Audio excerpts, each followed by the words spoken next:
बिस्मिल्लाहिर्रहमानिर्रहीम, अस्सलाम वालेकुम नाज़रीन। आप यूट्यूब चैनल देख रहे हैं, मैं इमरान खान हूँ। सबसे पहले तो लोड शेडिंग पे बात कर लेते हैं, और वो इसलिए कर लेते हैं कि लगातार लोड शेडिंग बढ़ती चली जा रही है। शहबाज शरीफ जो इम्पोर्टेड वज़ीर आज़म हैं, उन्होंने वादा किया था कि लोड शेडिंग नहीं होगी, और उन्होंने ये भी कहा था कि 1 मई से लोड शेडिंग ख़त्म कर दी जाएगी। आज 20 मई है, और गुज़िश्ता 20 दिनों में सिर्फ ईद के चंद दिनों में लोड शेडिंग कम हुई थी, ख़त्म बिल्कुल नहीं हुई थी।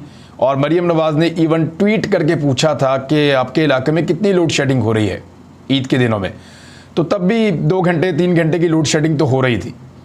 और खुर्रम दस्तगीर ने बड़े दावे किए, इम्पोर्टेड हुकूमत ने बहुत दावे किए, लेकिन उसके बावजूद लोड शेडिंग की सूरत हाल बहुत ख़राब है।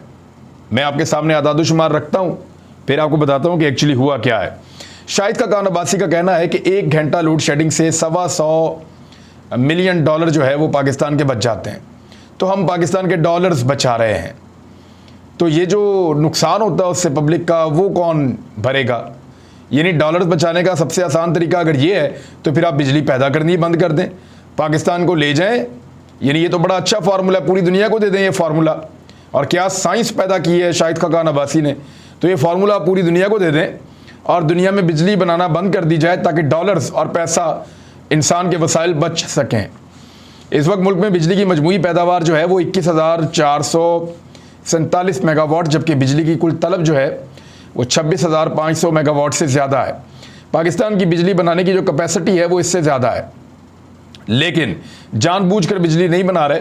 पहले ये कह रहे थे कि हमने कुछ पावर प्लांट चालू किए हैं और 27 बंद थे, 20 चालू कर दिए, और ये और वो। पिछले 3.5 साल में जब इमरान खान साहब की हुकूमत थी, कौम ने इतनी बुरी और बदतरीन लोड शेडिंग नहीं देखी। और ये मैं नहीं कह रहा, ये मरीम नवाज़ साहिबा खुद कह रही हैं। मरीम नवाज़ साहिबा ने कहा कि 3.5 साल बाद लोड शेडिंग वापस आ गई।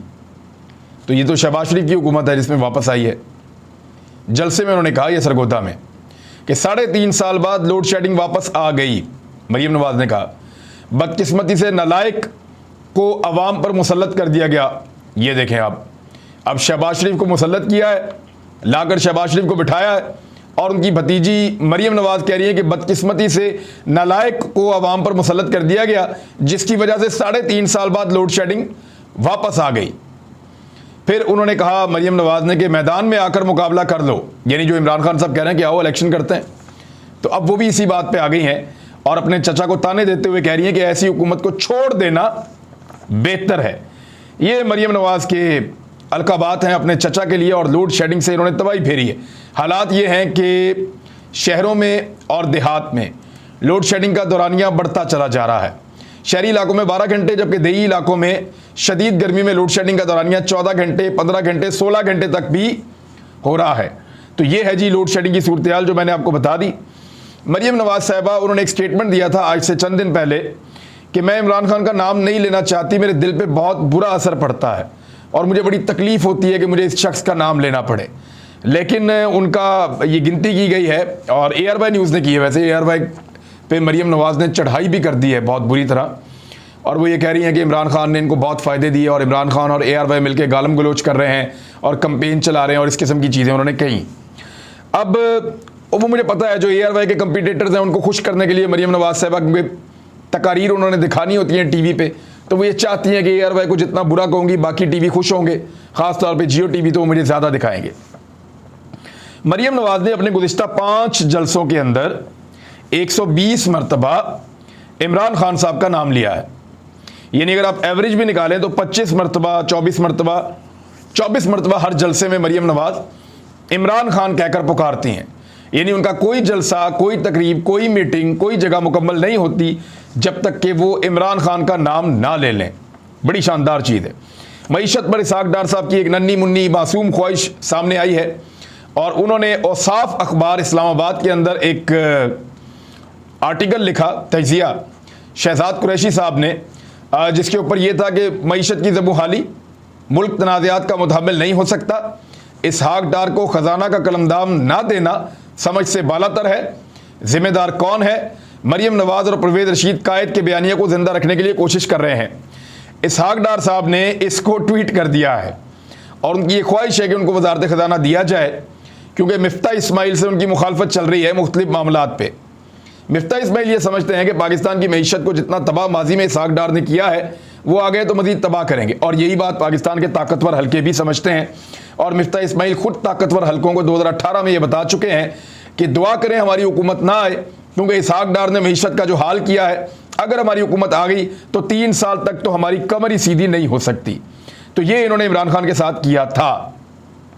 मरीम नवाज का जलसा 100 किस्म का जलसा था, यानी सरगोदा में जितनी ताकत मुस्लिम लीग नून के पास थी, जितना बड़ा मुस्लिम लीग नून का एक हवा था सरगोदा के अंदर, और वहाँ बहुत ताकतवर हुआ करते थे, उससे उम्मीद की जा रही थी कि ये पूरा का पूरा स्टेडियम भर देंगे।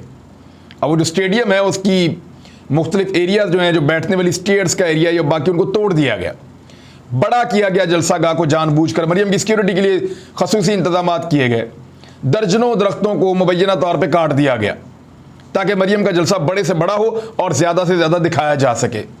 लेकिन हुआ क्या कि सरगोदा भी ऐसा लगता है कि नून लीग के अब हाथ में नहीं रहा। नवाज शरीफ जब सरगोदा में जलसा करते थे तो बहुत बड़ा जलसा हुआ करता था, तो लगता है कि सरगोदा के अंदर भी मुख्तलिफ रिजल्ट आने वाले इंतखाबात में होंगे। फजलुर रहमान साहब ने गुस्से में आकर अदालत के ऊपर चढ़ाई कर दी है और अदालत से गिले शिकवे शुरू कर दिए हैं कि अगर हम ट्रांसफ़र पोस्टिंग कर रहे हैं FIA में या मुख्तलिफ जगहों के अंदर, तो ये हमारा एग्जीक्यूटिव का इख्तियार है, अदालत इसमें मुदाखलत क्यों कर रही है? भाई मामला सीधा है कि आप सबके ऊपर केसेस हैं, आप हुकूमत में आ गए हैं, चीन की हुकूमत 2 नंबर तरीके से पैसा खर्च करके आपने हुकूमत बना ली है, और हुकूमत में आते ही पब्लिक को रिलीफ देने की बजाय अपने केसेस को बंद करने के लिए अफसरान को धमकियां, ट्रांसफ़र, पोस्टिंग, ब्लैक लिस्ट, ये सारा कुछ करके कागजात गायब कर रहे हैं। तो इसके ऊपर अब अदालत नोटिस ना ले तो पाकिस्तान में कौन नोटिस ले? लेकिन फजलुर रहमान साहब ने चढ़ाई कर दी है अदालत के ऊपर। दूसरी जानिब PDM के जो दानिशवर हैं जितने भी, वो सारे, चाहे वो अंदरूनी मुल्क हैं चाहे वो बैरून मुल्क हैं, वो अब दुहाइयाँ दे रहे हैं मुस्लिम लीग नून को कि मजीद नुकसान होने से पहले फौरी तौर पर असम्बलियाँ तहलील करके इलेक्शन में चले जाओ। हुकूमत फौरी छोड़ देने के मशवरे दिए जा रहे हैं। मरीम नवाज और नवाज शरीफ भी अब यही चाहते हैं कि PMLN फौरी तौर पे असम्बलियाँ तहलील करवाए और हुकूमत के अंदर PDM की जमातें इमरान खान के मुकाबले में चली जाएं। अब एक तरफ होंगी 16 जमातें, 18 जमातें, और एक तरफ अकेली पाकिस्तान तहरीक इंसाफ है। तो ये बड़ा ज़बरदस्त मुकाबला पूरे पाकिस्तान के अंदर होने वाला है। कुछ इत्तलात के मुताबिक नैब का कुछ रिकॉर्ड गायब हुआ है और FIA की फाइलों में हेर फेर किया जा रहा है। इस किस्म की जो खबरें हैं वो भी गर्दिश कर रही हैं। चौधरी परवेज़ इलाही ने एक बहुत बड़ा दावा किया है। चौधरी परवेज़ इलाही का दावा यह है कि चौधरी सालेक हुसैन और तारिक बशीर चीमा को हम वापस ले आएंगे, और अगर ये हो जाता है तो फिर इसका मतलब है हुकूमत तो शहबाज शरीफ की चल ही नहीं सकती। और इस ऑप्शन को ज़िंदा रखना चाहिए चौधरी परवेज़ इलाही को। वो इसलिए ज़िंदा रखना चाहिए इस ऑप्शन को कि किसी भी सूरत में, यानी अगर ये हुकूमत कुछ ऐसे काम करने जा रही है जिससे पाकिस्तान को नुकसान हो सकता है, तो फौरी तौर पे ये 2 बंदे अगर निकल जाएं तो हुकूमत गिर जाएगी, क्योंकि मुनहरिफ अराकीन तो अब वोट डाल ही नहीं सकते। जबकि पाकिस्तान तहरीक इंसाफ के लोग, वो भी अगर जो वोट डालेगा वो मुनहरिफ हो जाएगा और मुनहरिफ का वोट काउंट होगा ही नहीं। तो एक अगर 2 वोट बीच में निकल जाए तो मामला ख़त्म हो जाता है। इस हुकूमत ने यासीन मलिक साहब की सज़ा के मामले के ऊपर किसी किस्म की कोई आवाज़ नहीं उठाई। ये बड़ा अफसोसनाक है, इससे तकलीफ़ होती है जो यासीन मलिक साहब के साथ हो रहा है वहाँ भारत में, लेकिन इस हुकूमत ने इसके ऊपर कोई आवाज़ नहीं उठाई। मैं सिंपली आपको ये बता दूं, समी इब्राहिम के ऊपर अटक के थाने के अंदर एक मुकदमा दर्ज कर दिया गया है। अदालती अहकामात के बावजूद उनके ऊपर PPC की दफ़ा 133, 499 और 505 के तहत एक FIR दर्ज की गई है अटक में। और ये जो FIR है इसमें ये जनाब अख्तर जावेद साहब हैं एडवोकेट, जिनकी जानिब से ये FIR दर्ज करवाई गई है उनकी दरख्वास्त पे। और ये कहा गया है कि वो अपने जो प्रोग्राम है उसके अंदर या वीलॉग है उसमें वो ऐसी बातें कर रहे हैं जो उनको नहीं करनी चाहिए, और फिर उनके ऊपर इस किस्म की, यानी फौजदारी मुकदमात होंगे सहाफ़ियों के ऊपर सिर्फ बोलने की पादाश में। पूरे PTI के दौर में ऐसा मुकदमा नहीं हुआ, यानी पुलिस ने कभी मुकदमा नहीं किया कि सहाफ़ी ने यह बात क्यों की। इसके ऊपर तो FIA थी, तो जाकर पुलिस में मुकदमा कर दिया, क्योंकि FIA ने इनकार कर दिया है कि हमारी जई तई फिर जाएगी अगर आप हमसे ये करवाएंगे तो। अब ये हुकूमत जो है वो तहलील होने की तरफ जा रही है और कोई भी मुश्किल फैसला नहीं कर पा रही।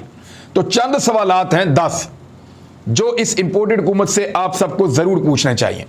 वो 10 के 10 सवालात मैं आपके सामने रख रहा हूं और उनके जवाबात आप भी मुझे ज़रूर दीजिएगा मैसेज करके। नंबर 1, आपकी हुकूमत आने के बाद हालात बेहतर हुए या बुरे हुए? इस चीज़ का इनको जवाब देना चाहिए असेंबलियां तहलील करने से पहले कि इंपोर्टेड हुकूमत जो आपने बनाई है उसके आने के बाद हालात मजीद बुरे हुए या पहले से बेहतर हुए। नंबर 2, आपके दावे थे कि आप हालात को संभाल लेंगे और आपके पास एक तजर्बाकार टीम है। आपके दावे सच साबित हुए या झूठे साबित हुए? आपकी तजर्बाकार टीम काम आई या नाकाम रही? नंबर 3, अगर आप 1.5 साल तक हुकूमत को चला नहीं सकते थे तो फिर हुकूमत में आए क्यों थे? क्योंकि आप तो यही सोच कर आए थे 1.5 साल बाकी पड़ा है, हुकूमत को चलाएंगे। अगर नहीं चला सकते थे तो हुकूमत में आने का फायदा क्या था? नंबर 4, इमरान खान तो चाह रहे थे कि वो हुकूमत को चलाए। जीडीपी ग्रोथ शानदार थी, 6% नमू चल रही थी, जबरदस्त माशी अदादोशुमार आ रहे थे, फॉरेन रेमिटेंसेस जबरदस्त चल रही थी, हर चीज जो है वो शानदार चल रही थी पाकिस्तान के अंदर। तो फिर हुकूमत को गिराकर तबाही क्यों फेर दी? इमरान खान के दौर में सिर्फ एक मसला था कि महंगाई थी, और अब वो आप सारे कहते हैं कि उसकी आलमी वजूहात हैं, पाकिस्तान के अंदरूनी हालात की वजह से या बैड गवर्नेंस की वजह से या हुकूमत के कसूर की वजह से महंगाई नहीं है। आपका ये मानना है, आप सब ये कहते हैं अब। लेकिन जब इमरान खान के दौर में सिर्फ महंगाई एक मसला था, बाकी सारी चीजें ठीक चल रही थी, तो फिर आपने इमरान खान की हुकूमत को क्यों गिराया और उसकी जगह पे खुद हुकूमत क्यों बनाई? नंबर 5, इमरान खान की हुकूमत ने लोगों को रिलीफ देने का जो फैसला किया था, पेट्रोल और डीजल की कीमत को फिक्स करके कम करके, और साथ ही साथ बिजली की कीमतों को कम करके जो फैसला किया था, वो तहरीक अदम एतमाद से कई दिन पहले किया था। आपको मालूम था कि उसका ये फैसला और उसके इस फैसले के नतीजे में या तो मुल्क चलेगा नहीं या फिर आपको आने के बाद इस फैसले को बदलना पड़ेगा। तो फिर आप तहरीक अदम एतमाद क्यों लेकर आए? अगर आपको पता था कि आप कुछ नहीं कर सकते या आपने कुछ नहीं करना था, तो फिर आप तहरीक अदम एतमाद लाए क्यों और बाद में अपनी हुकूमत बनाई क्यों? नंबर 6, जिन कीमतों का आपने वादा किया था, यानी पेट्रोल 70 रुपए, डॉलर 130 रुपए और दीगर चीज़ों का बहुत सारा आपने वादा किया था, वो आपके वादे क्या पूरे हुए? एक बड़ा सवाल है। 7वें नंबर पे आते ही पब्लिक रिलीफ के बजाय, यानी जैसे ही आप हुकूमत में आए, आपने अपनी इंपोर्टेड हुकूमत बनाई, पब्लिक को रिलीफ देने के बजाय आपने अपने केसेस में रिलीफ हासिल करने का फैसला किया और आप अपने तफ्तीशी अफसरों के पीछे पड़ गए। एक का इंतकाल हो गया, एक अस्पताल पहुंचा हुआ है, नैब के ऊपर दबाव डाला जा रहा है, प्रोसिक्यूशन के ऊपर दबाव डाला जा रहा है, कई अफसरान की ट्रांसफर पोस्टिंग हो चुकी हैं, पूरा का पूरा FIA और नैब आपने उदल बदल करके रख दिया है।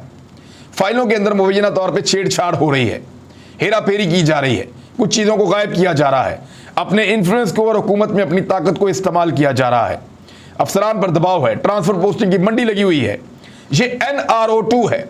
यानी आप तो आए थे ये कह करके आप पब्लिक को रिलीफ देंगे, लेकिन पब्लिक को रिलीफ देने की बजाय आपने अपने केसेस में अपने आप को रिलीफ देना शुरू कर दिया और कोई काम पब्लिक के लिए नहीं किया। कोई रिलीफ अगर दिया है तो बताइए। 8वां सवाल, अगर हुकूमत चला नहीं सकते थे तो हुकूमत बनाई क्यों थी? यानी लोग आप पे क्यों एतबार करें और दोबारा आपको क्यों वोट दें जब आपको 1.5 साल के लिए इस वक्त हुकूमत मिल रही है और आप नहीं चला पा रहे? इस वक्त आपको 1.5 साल के लिए हुकूमत मिल रही है, आप इस मुल्क को नहीं संभाल पा रहे, तो लोग कैसे एतबार कर लें कि आपको दोबारा हुकूमत मिले, आपको वो वोट डालें और आपको हुकूमत मिले और आप इस मुल्क को चला लेंगे? कैसे आप पर लोग एतबार करें? आपके पास हुकूमत है, आप उसको छोड़कर भाग रहे हैं। लोग क्यों आपको दोबारा वोट दें ताकि आप दोबारा हुकूमत में आए और फिर छोड़ के भाग जाएं?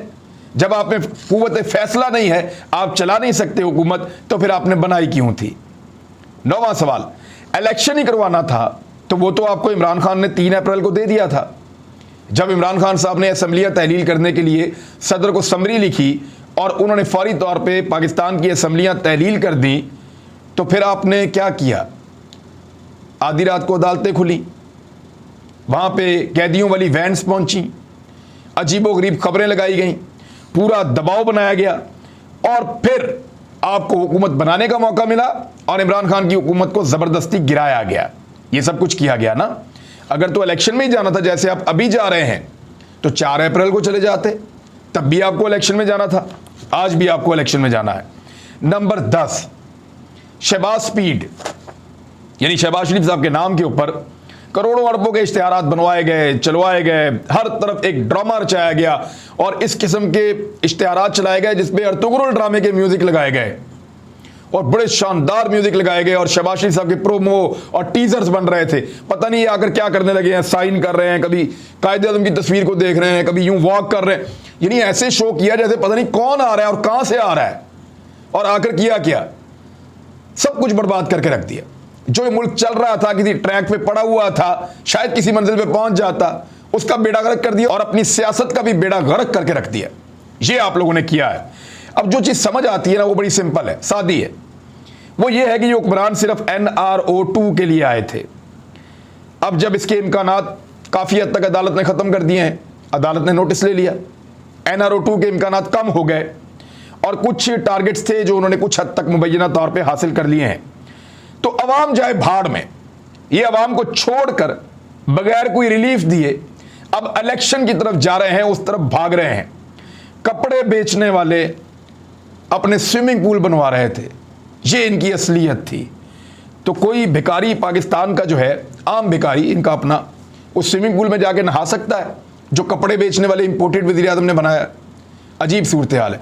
उधर वज़ीर आला सिंध, वो एक्चुअली किस काम के लिए जा रहे हैं, उन्होंने कहा इलाज के लिए वज़ीर आला सिंध अमेरिका रवाना हो गए हैं, इलाज के लिए नहीं गए। वैसे अगर इलाज के लिए भी गए तो शर्म से डूब मरना चाहिए। 10 साल से वज़ीर आला हैं सिंध के, 15 साल से सिंध में आपकी हुकूमत है, इसके बावजूद आप अपने इलाज का बंदोबस्त सिंध में नहीं कर सके आज तक। डूब के मर जाना चाहिए। एक्चुअली वो गए हैं पैगाम लेकर, पैगाम रसानी करने के लिए कि मौजूदा हुकूमत की मदद के लिए पाकिस्तान के इदारों के ऊपर अमेरिका दबाव डाले। बताऊंगा आपको अगली वीलॉग में। अब तक के लिए इतना ही। अपना ख्याल रखिएगा, अपने इस चैनल का भी। अल्लाह हाफ़िज़।